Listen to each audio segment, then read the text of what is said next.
Pois continuamos nas estradas galegas porque o número de condutores non deixa de medrar. Cada ano a DXT tramita 600.000 carnés.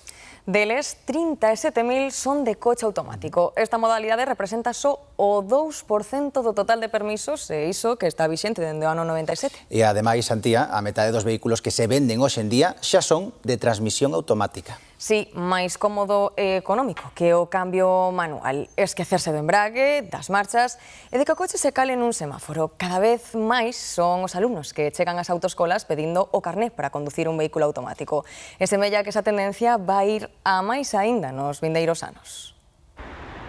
Hai 20 anos a maioría dos coches obrigaban a pelexar cun embrague cunha panca para aproveitar a forza do motor.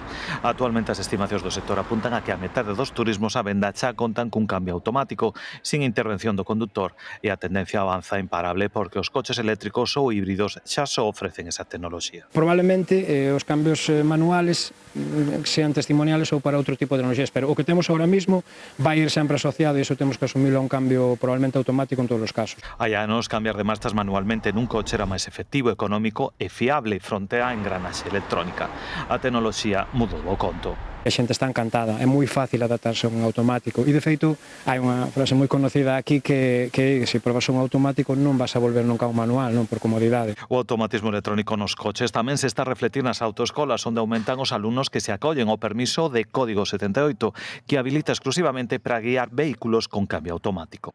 Que non pide desa xente? Pois, bueno, a xente que ven de fora, sobre todo a xente con máis edad, xente desos países de Sudamérica e América son de máis edad.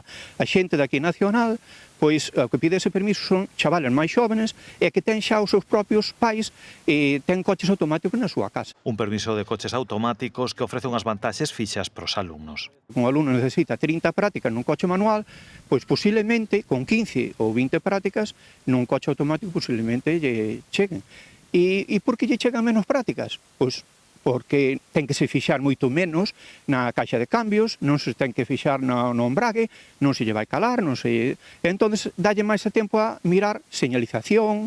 Diante do avance dos coches automáticos, a Unión Europea prevé cara a 2029 que este carné restringido tamén sirva para guiar turismos manuais mediante un reducido curso de 7 horas.